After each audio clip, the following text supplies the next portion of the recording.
गुटखा खाकर सिगरेट के धुएं का छल्ला उड़ाकर नहीं बढ़ेगी शान। बात अब ये मान लो जा सकती है जान। तो छोड़ो बीड़ी गुटखा और पान और अपनी सेहत पर दो खास ध्यान। आज है वर्ल्ड नो टोबैको डे, तो आज खास तौर से हेलो डॉक्टर सेगमेंट में हम बात करने वाले हैं कि तंबाकू यानी तंबाकू के सेवन से आपके शरीर पर क्या प्रभाव पड़ता है और उन समस्याओं का निदान क्या है। हमारे साथ एक एक्सपर्ट का पैनल मौजूद है, आइए उनका स्वागत करते हैं। हमारे साथ है डॉक्टर वीना जैन। नमस्कार डॉक्टर साहब, good morning. Professor and head division of prosthodontics, centre for dental education research, AIIMS नई दिल्ली से।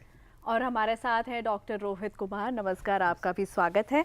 आप है associate professor, head department of pulmonary and sleep medicine, Safdarjung hospital. और ऑनलाइन माध्यम से हमारे साथ जुड़ रहे हैं डॉक्टर JB शर्मा। नमस्कार डॉक्टर साहब, गुड मॉर्निंग।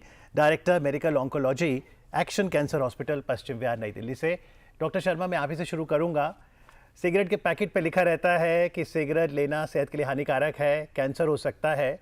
तो ये बताइए, अगर हम चाहे स्मोकिंग या स्मोकलेस टोबैको लें तो उससे कौन कौन से कैंसर हो सकते हैं? देखिए, स्मोकिंग जो टोबैको है वो गले के कैंसर कर सकता है। फेफड़े के कैंसर में 80% ऑफ जो फेफड़े के कैंसर है वो टोबैको स्मोकिंग से ही रिलेटेड रहते हैं। दूसरा, फूड पाइप का कैंसर कर सकता है टोबैको में, जो टोबैको की वजह से पेनक्रियाटिक कैंसर के ज्यादा चांसेस बढ़ जाते हैं। ब्लैडर कैंसर के भी ज्यादा चांसेस टोबैको से बढ़ जाते हैं। जी डॉक्टर रोहित, हम सिगरेट को पीते हैं या सिगरेट हमें पीती है? I agree with you. Cigarette शायद हमारी ज़िंदगी को पी जाती है और ख़त्म कर देती है। उसके दुष्प्रभाव जैसे सर ने बताया काफ़ी सारे हैं, cancers, but other than cancers also पूरे शरीर में बहुत सारे नुकसान करते हैं। डिमेंशिया करा देता है, आँखों को कमज़ोर कर देता है, कैंसर्स कराता है, लंग में बहुत सारी प्रॉब्लम्स हैं, हार्ट अटैक्स का रिस्क बढ़ाता है, स्ट्रोक का रिस्क बढ़ाता है, पैनक्रियाटिक कैंसर्स हैं, ब्लैडर ट्यूमर्स हैं, एंड आई मीन सिर से लेके पैर तक हर तरफ कुछ ना कुछ नुकसान। फायदा एक भी नहीं है, लेकिन फिर भी वो जो चेतावनी वो पैकेट पर लिखी होती है, इतने चित्र बने होते हैं, उनसे कोई असर नहीं होता। जी, इसलिए बहुत ज़रूरी है कि लगातार इस पर संवाद करें। और आज का दिन तो विशेष है, 31 मई। तो अगर हम ओरल हाइजीन की बात करें, जब कोई तंबाकू लेता है, क्योंकि मुंह से ही होके जा रहा है, ओरल हेल्थ पे क्या असर पड़ता है डॉक्टर साहब? तंबाकू में जैसे सुबह बताया डॉक्टर साहब ने, मॉर्निंग में निकोटिन निकलता है और भी बहुत सारे पदार्थ उसमें होते हैं जो हमारे ओरल हेल्थ के लिए लाभदायक नहीं है, जिनके दुष्प्रभाव ज़्यादा हैं। तो हमारी जो मुंह की जो मिकोसा है वो काफ़ी सॉफ्ट होती है। एक तो उस पर छाले हो जाते हैं, कई बार आप देखोगे सफ़ेदी होने लगती है। और उसके अलावा पेशेंट को क्या दिक्कत होती है, धीरे धीरे आपका मुंह भी बंद होने लगता है। कई बारी रूटीन में हमारी 3 फिंगर मुंह में जाती हैं, कई बारी तंबाकू के सेवन से धीरे धीरे घट के 1 फिंगर या 2 फिंगर जितनी भी मुंह उतनी नहीं रहती है।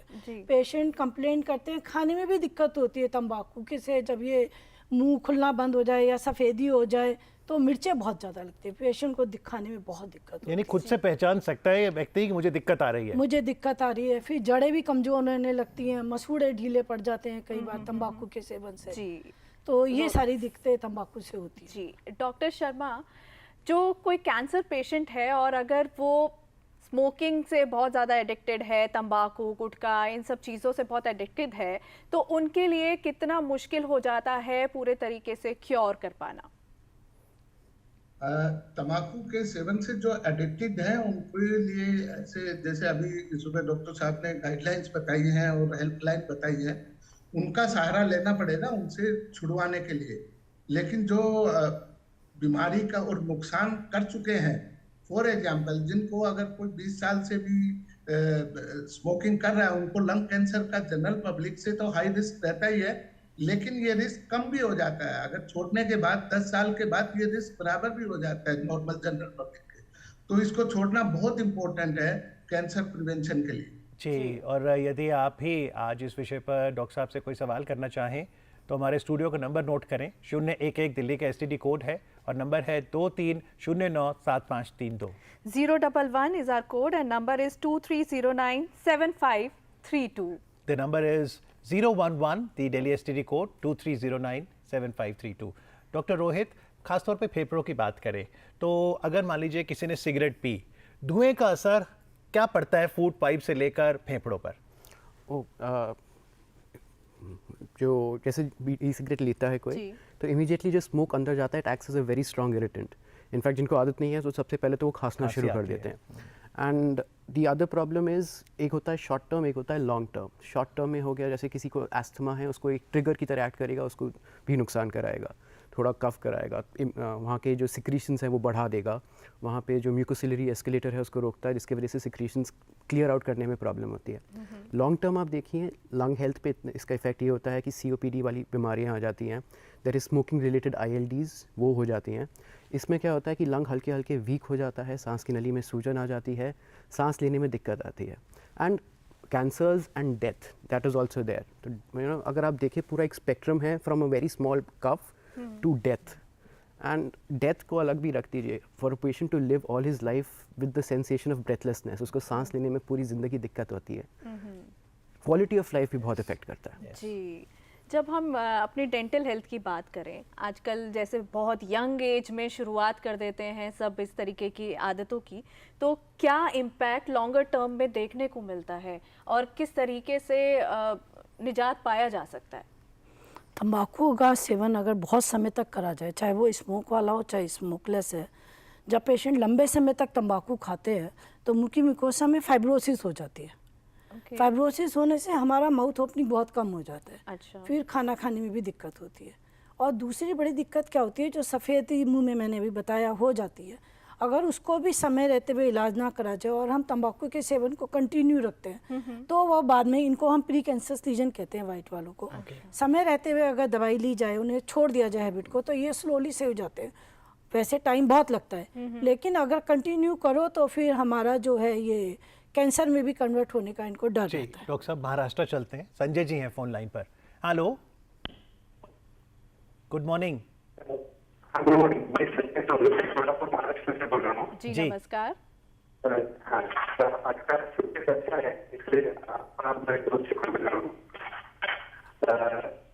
सवाल ये है कि स्मोक बिस्किट ठंडा लग रहा है, बच्चे भी स्मोक बिस्किट नाक से निकलता है, मुंह से धुआं निकलता है, क्या स्मोक बिस्किट भी बच्चों को आगे के लिए प्रेरित करता है? जी, आपकी ऑडियो क्लियर नहीं है, लेकिन डॉक्टर वही जो मुझे समझ में आया है, जो स्मोक है वो मेरे लिए तो हानिकारक है ही, लेकिन पैसिव स्मोकर को भी इम्पैक्ट करते हैं। एग्जैक्टली, आई मीन पर्सन अपना नुकसान तो करता है, जो आसपास लोग होते हैं उनको भी नुकसान करता है। दैट इंक्लूड्स जो वल्नरेबल लोग घर पे हैं, यू नो एल्डरली, बच्चे, वाइफ, सब एक्सपोज हो जाते हैं उस स्मोक को, and it is as bad.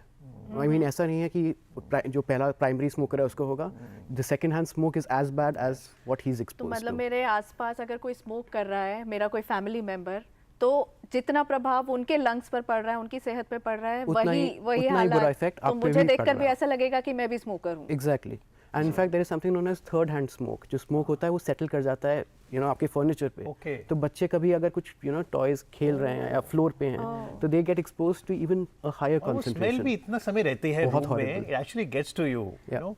Doctor Sharma ये बताइए, अगर किसी को कैंसर हो गया मुंह का, गले का, तो फिर आप कैसे डिसाइड करते हैं ट्रीटमेंट? क्या कीमोथेरेपी, रेडिएशन, या फिर कब है कि आप सर्जरी की ओर जाते हैं? देखिए, किसी को भी अगर कैंसर का डाउट रहता है या शक रहता है तो सबसे पहले हम बायोप्सी करते हैं।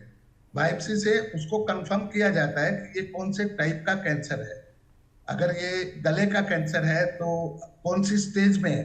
स्टेजिंग के लिए कुछ टेस्ट करवाते हैं, जैसे सीटी स्कैन हुआ, MRI हुआ, और कई बार पेट स्कैन भी ऑफर करना पड़ता है ताकि वो कहाँ तक पूरी बॉडी में फैला हुआ उसके ऊपर डिपेंड करता है। तो अगर अर्ली स्टेज में है तो वहाँ पे सर्जरी एक बेस्ट ऑप्शन रहता है कि भाई सर्जरी से अगर उसको पूरी तरह निकाल दिया जाए तो सर्जरी ऑप्शन है। अदरवाइज अगर वो सेकंड और थर्ड स्टेज में है तो रेडिएशन भी यूज करना पड़ता है, और फोर्थ स्टेज में ओनली कीमोथेरेपी या टारगेटेड थेरेपी या इम्यूनोथेरेपी, इनसे ही इलाज किया जाता है। क्योंकि डॉक्टर साहब हमने देखा है कई बार तो पूरा जॉ ही निकाल देते हैं, फेस का बहुत सा हिस्सा ही निकाल देते हैं। यस, अगर मान लो पीछे की साइड में गले के पीछे जहाँ पे लोग दबा के बैठ जाते हैं, जिसको रिट्रोमोलर ट्राइगोन बोलते हैं, वहां पे अगर ट्यूमर है तो वो पूरा का पूरा जॉ की पूरी ये निकालनी पड़ती है, और उसको बाद में और कहीं से फ्लैप लेके रिकंस्ट्रक्ट करके उसको वापस से मुंह की शेप दे दी जाती है। जी डॉक्टर, अगर कैंसर पेशेंट है, उसका ट्रीटमेंट चल रहा है, दांत उसके ख़राब हैं, तो उस दौरान वो डेंटल ट्रीटमेंट किस तरीके से किया जाता है? काफ़ी रिस्की होता होगा? अगर हम बात करें जो अभी हमने डिस्कस करा कैंसर के मरीज का जिनका ऑपरेशन हो गया है, तो उनके केस में तो पहले तो अगर नीचे का जबड़ा पेशेंट का हटा है तो चूंकि आधा जबड़ा उसका हटा दिया पेशेंट का, तो अब जो है बाकी आधे के लिए गाइडेंस नहीं है, तो बाकी का आधा जबड़ा भी दूसरी साइड में शिफ्ट होने लगता है, तो पेशेंट को पानी पीने में और चबा तो कुछ भी नहीं पाते हैं।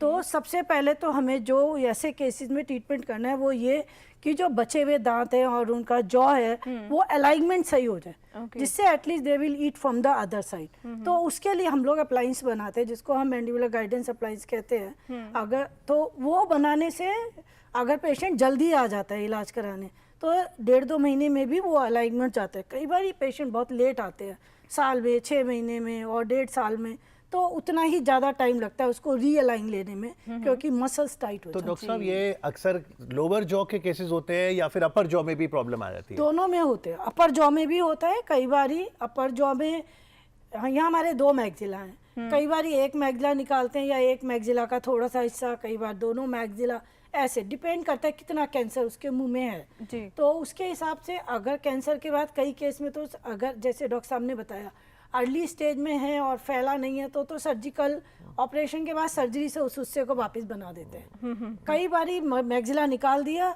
लेकिन वो इतना एग्रेसिव है कि अब उसको सर्जरी से नहीं बना सकते, तो फिर डेंटिस्ट उस पेशेंट को डेंटिस्ट के पास भेजते हैं। हम ऐसे केसेस में उनके लिए प्रोस्थेसिस बनाते हैं जिसे हम ऑब्चुरेटर कहते हैं। तो वो उस डिफेक्ट को बंद कर देता है, नहीं तो ये पेशेंट बिना ट्यूब डाले नाक से, आपने देखा होगा कई बार, पानी भी नहीं पी पाते, वो नाक में जाता है फिर नेजल रिगर्जिटेशन होता है। तो वो डेंचर की तरह होता है वो जो आप लोग हाँ, provide ये कराते डेंचर हैं? की तरह होता है, ऑब्चुरेटर होता है डिफेक्ट को बंद करने के लिए। इस लाइक जैसे हमने देखा होगा जिन पेशेंट के दांत निकल जाते हैं डेंचर बनाते हैं, ऐसे ही इन पेशेंट के लिए जो हम प्रोस्थेसिस बनाते हैं उसे ऑब्चुरेटर कहते हैं। डॉक्टर रोहित, एक कॉलर है फोन लाइन पर, doctor Pradeep Sahu, good morning. जी नमस्कार, अपना सवाल पूछिए। हाँ भावना, मैं भोपाल से प्रदीप। जी नमस्कार। Good morning. Good morning. मैं डॉक्टर से ये पूछना चाहता हूँ, डॉक्टर साहब 2 चीजें होती हैं टोबैको में, एक होती है एक्टिव स्मोकिंग और दूसरी होती है पैसिव स्मोकिंग। एक्टिव स्मोकिंग से होने वाले प्रॉब्लम्स, क्या क्या प्रॉब्लम्स होती है वो तो क्लियर कर ही रहे हैं आप। पैसिव स्मोकिंग से पैसिव स्मोकर्स को क्या क्या प्रॉब्लम्स हो सकती है और दोनों के सिम्टम्स में क्या फर्क होता है? ऐसा कहते हैं कि passive smoking is also dangerous like active smoking. जी, थैंक यू। सो इट्स जैसे मैंने पहले भी बोला, passive smoking is as bad as harmful as active smoking. So passive smoking से भी सेम जो दुष्प्रभाव होते हैं। So we have seen patients, you know, जैसे घर में wife does not smoke, the husband smokes, लेकिन वाइफ में COPD के सिम्टम्स डेवलप हो रहे हैं, उनको ब्रेथलेसनेस हो रही है। Now you think that this is innocent, you know, patient की कोई गलती भी नहीं थी, but she is expose to as much smoke and उसके वजह से ये हो जाता है। So passive smoking is as bad and वो सेम सिम्टम्स करेगा क्योंकि यू नो जब स्मोक अंदर जाता है, सर्कुलेशन में जाता है, जो इसके कार्सिनोजेनिक कंपाउंड्स होते हैं, वो सारे वही दुष्प्रभाव एक पैसिव स्मोकर में भी करेंगे जो वो एक्टिव स्मोकर में करते हैं। अगर ये सारी बातें सुनकर कोई तुरंत अभी ठान लेता है कि मुझे क्विट करना है ये सब, तो किस तरीके के बदलाव उसकी बॉडी में दिखेंगे? So once a patient stops smoking, immediately you know उसके nicotine levels कम हो जाएंगे, blood BP कम हो जाएगा, heart rate settle कर जाएगा, immediate. This is you know within 20-30 minutes आपको ये responses दिख जाएंगे. Then उनका जो मैंने कहा था म्यूकोसिलरी एस्केलेटर काम करने लगता है, अपनी कफ बलगम जो है वो बाहर आराम से निकाल पाते हैं, they can breathe better, उनका सर्कुलेशन इम्प्रूव कर जाता है, जो उनकी पेरिफेरीज में प्रॉब्लम आ रही होती है वो इम्प्रूव कर जाती हैं, एंड लॉन्ग टर्म इफेक्ट में in fact even the risk of cancer comes down. So you know सारी जो इल इफेक्ट्स हैं वो चले जाएंगे if the patient can stop smoking. Doctor JB Sharma, अगर मरीज को मुंह का कैंसर है, क्योंकि आप मेडिकल ऑन्कोलॉजिस्ट हैं, दवाई का रोल क्या रहता है? देखिए, दवाई का जो कीमोथेरेपी यूज करते हैं वो जनरली हम स्टेज 2 जो ऑपरेबल नहीं है और जिनका स्टेज 3 है उनमें रेडिएशन के साथ कंकरेंट कीमोथेरेपी दी जाती है क्योर करने के लिए। उसके बाद दूसरा, अगर स्टेज 4 का कैंसर है तो उसमें भी कीमोथेरेपी का यूज करते हैं, उसको कंट्रोल करने के लिए, क्योर करने के लिए या लाइफ प्रोलॉन्ग करने के लिए। जी, तो तीसरा एक होता है कि भाई इनिशियली हम अगर मान लो ट्यूमर बड़े साइज का है और सर्जन हमसे बोलता है कि भाई इसको अगर ये छोटा हो जाए, श्रिंक कर जाए, तो इसकी कम मतलब इसका निकालना पड़ेगा और इसको हम अच्छे से क्योर कर सकते हैं। तो उसको नियो एडजुवेंट कीमोथेरेपी बोलते हैं कि कीमोथेरेपी दे दो, 2 साइकिल 3 साइकिल दे दो, उससे ट्यूमर श्रिंक हो जाएगा और इसका हम ऑर्गन प्रिजर्वेशन टाइप से कर सकते हैं, इसकी सर्जरी इजीली हो जाएगी। जी, तो तो ये डॉक्टर वीना, क्योंकि आप प्रोस्थोडोंटिस्ट हैं, जैसा डॉक्टर शर्मा ने कहा, अगर रेडियोथेरेपी की ज़रूरत पड़े तो रेडिएशन का असर फिर आपके प्रोस्थोडोंटिक्स पे क्या पड़ता है? रेडिएशन का बहुत ज़्यादा असर पड़ता है पेशेंट के, स्पेशली ओरल टिश्यूज़ पे। रेडिएशन जब एक बार रेडिएशन थेरेपी हो जाती है, एक तो टिश्यू जो ग्राफ्ट वगैरह लगाते हैं, जैसे डॉक्टर साहब ने बताया रिकस्ट कर देते हैं, तो वो श्रिंक कर जाता है, माउथ ओपनिंग कम होने लगती है। तो अगर पेशेंट की रेडियोथेरेपी स्टार्ट होनी है, जनरली हमारे हॉस्पिटल में भी जनरली पेशेंट को रेडियोथेरेपी के पहले हमारे पास भेजते हैं, जिससे क्योंकि अगर एक बार रेडियोथेरेपी स्टार्ट हो जाए तो उसके बाद 1 साल तक जो है पेशेंट के ऊपर कोई सर्जरी नहीं कर सकते। नहीं तो यहाँ पे हमारी एक ही आर्टरी है जिससे ब्लड सप्लाई होती है, नहीं तो फिर पेशेंट को वहाँ पे बोन खराब होने का डर रहता है, उसे ऑस्टियोरेडियोनेक्रोसिस बोलते हैं, इसलिए कोई सर्जरी नहीं करते हैं। तो ऐसे पेशेंट में फिर हम एक्सरसाइज बताते हैं जिससे उन पेशेंट का मुंह खुलना बना रहे और वो ग्राफ्ट में फाइब्रोसिस ना हो। कई तरह की एक्सरसाइज हम उन पेशेंट्स को फिर गाइडेंस देते हैं। जी, जो लंग्स पर इफ़ेक्ट पड़ता है, जो हमारे ब्रीदिंग सिस्टम पर इफ़ेक्ट पड़ता है, तो उसका ट्रीटमेंट कितना लंबा चल सकता है और किस तरीके से किया जाता है? क्या कुछ ऑप्शंस है? सो डिपेंड्स ऑन कि क्या बीमारी है। So let's take an example of COPD. अगर सीओपीडी है, हमारा स्टैंडर्ड एडवाइस तो हमेशा ये रहता है कि पेशेंट क्विट स्मोकिंग। उससे ये फ़ायदा होगा कि जो further decline in lung function है उसको हम रोक सकते हैं, जिस स्टेज पे है उतने पे तो रुक जाए। The second thing is inhalers हम देते हैं, जिससे हम सांस की नली को थोड़ा खोल देते हैं, ब्रोंकोडायलेट कर देते हैं, उससे भी जो पेशेंट को सांस में जो दिक्कत आ रही है वो इम्प्रूव कर जाती है, वो ब्रीथ कंफर्टेबली कर सकता है। And mostly it's a life long treatment, क्योंकि you know COPD is irreversible to some extent, तो आपको लाइफ लॉन्ग उनको इन्हेलर्स देने पड़ते हैं। नीडल्स और मेडिसिन, ओरल मेडिसिन भी? ओरल मेडिसिन भी होते हैं, but to be honest inhalers are the first line treatment. अगर इन्हेलर्स पे भी इम्प्रूवमेंट नहीं आता then we move to second line treatment, जिसमें मेडिसिन भी देते हैं। जी, डॉक्टर जेबी शर्मा, आजकल तो मेडिकल साइंस बहुत तरक्की कर गई, हम लोग आए दिन सुनते हैं स्टेम सेल थेरेपी, इम्यूनोथेरेपी, तो इससे कितनी मदद मिलती है? देखिए, हेड एंड नेक कैंसर में, गले के कैंसर में और टोबैको रिलेटेड कैंसर में अगर हम ये देखें कि भी गले का कैंसर, तो इसमें आजकल नए ट्रीटमेंट इम्यूनोथेरेपी आया है। इसकी वजह से काफ़ी प्रोलोंगेशन ऑफ लाइफ है, कंट्रोल है, साइड इफेक्ट्स कम है। तो लंग कैंसर में देखा जाए तो आजकल पर्सनलाइज ट्रीटमेंट हुआ है। जिन पेशेंट्स का हम जेनेटिक एनालिसिस करते हैं लंग कैंसर के पेशेंट्स का, और उनमें ये मिलता है कि भाई इसको ये इस टाइप की एक स्पेसिफिक टाइप की म्यूटेशन है। बहुत सारे पैरामीटर्स हैं, जीन्स है, EGFR है, एल्क है, रोस है, NTR के, ये मैं नाम कुछ ऐसे बताता हूँ जो मेडिकल नेम्स है। अगर इनमें कोई प्रॉब्लम आती है तो उसको सिर्फ टैबलेट से ही हम प्रोलोंग कर सकते हैं और कंट्रोल कर सकते हैं। जिस म्यूटेशन की वजह से उसको ये बीमारी हुई है, अगर हम उस म्यूटेशन को हम कंट्रोल कर लें तो वैसे ही जो प्रोग्रेशन है और ग्रोथ है और कंट्रोल है वो इम्प्रूव हो जाता है। जी, एक कॉलर मध्य प्रदेश से हमारे साथ जुड़ गए हैं। हेलो, गुड मॉर्निंग विनय, अपना सवाल पूछिए। हेलो जी, अपना सवाल पूछिए।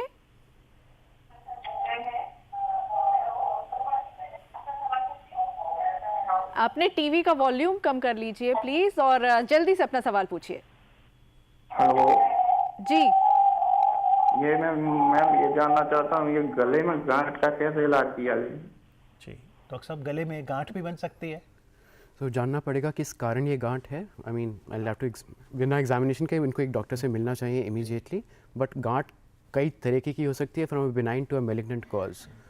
मतलब कि कैंसर भी हो सकता है, होने को कुछ और भी हो सकता है, होने को टीबी भी हो सकता है। तो एक बार ही पता चल जाए किस कारण इनको ये गांठ है, तब शायद इनको एडवाइस देना हमारे लिए ज़्यादा सिंपल रहेगा। तो डॉक्टर साहब, जो आपने ओरल लीजियन की बात की थी वो क्या है और वो व्यक्ति कैसे पहचाने? तंबाकू खाने से जो मुंह में लीजन होते हैं, सफ़ेदी होती है। हम इसको जनरली पेशेंट को समझाते हैं कि सेल्फ एग्जामिनेशन भी आप अपनी ओरल कैविटी का कर सकते हैं, जिससे शुरुआत में ही आप पकड़ सके कि आपको तंबाकू से क्या दुष्प्रभाव आपके मुंह में हो रहे हैं। उसके लिए आप शीशे के सामने खड़े हो जाएं, अपना लिप पकड़ के ऐसे देख सकते हैं, तो वहाँ पे कोई छाला है, कोई सफ़ेदी है ऐसी गाल में, जीभ को बाहर करके शीशे में देख सकते हैं कोई छाला तो नहीं हो रहा है, कोई सफ़ेदी तो नहीं हो रही है, या मुंह में उंगली लगा के देख सकते हैं मेरी माउथ ओपनिंग कम तो नहीं हो रही है। तो ये सारे तरीके हैं जिससे हम खुद देख सकते हैं हमारे मुंह में तंबाकू के दुष्प्रभाव आने शुरू तो नहीं हो गए हैं। अगर ऐसा कुछ लगता है तो तुरंत डेंटिस्ट को जा कर के अपने मुंह का निरीक्षण करें, जिससे समय रहते हुए आपका इलाज हो जाए और आपको भयानक बीमारी से बचा सकें। जी, चलते चलते doctor Sharma, a quick message today on World No Tobacco Day. मेरी सबसे यही रिक्वेस्ट रहेगी और सलाह रहेगी कि टोबैको को जितनी जल्दी हो सके उतनी जल्दी क्विट कर देना चाहिए, ताकि इसके दुष्प्रभावों से बचा रहे और हम अपनी हेल्थ को मेंटेन रख सकें। जी, और जो हेल्पलाइन हमने बताई डॉक्टर साहब 1811 2356, मदद उपलब्ध है लोगों के पास। हाँ, जिसको भी मतलब who is motivated to quit, उनको लाइन में फ़ोन करना चाहिए, उनको एडवाइस भी दी जाएगी, अगर वो चाहें तो उनको मेडिसिन का भी एक्सेस है। तो quitting smoking and preventing smoking, I think दोनों पे हमें फोकस करना और ये चाहिए। जो आप यंत्र बनाते हैं इसमें पैसा भी बहुत जाता होगा, बार बार आना होता होगा। इसमें कई बार आना पड़ता है, 5-6 बार आना पड़ता है। मैं तो एम्स से हूँ तो वहाँ पैसे नहीं लगते हैं, लेकिन हाँ प्राइवेट में पैसा लगता हो। तो चलिए, पैसा भी बचाइए, अपनी सेहत भी अच्छी करिए। से नो टू टोबैको, से यस टू लाइफ। और आज इस विषय पर बातचीत करने के लिए डॉक्टर रोहित आपका, डॉक्टर शर्मा आपका, डॉक्टर वीना आपका बहुत बहुत आभार। Thank you very much. Thank you so much. Thank you.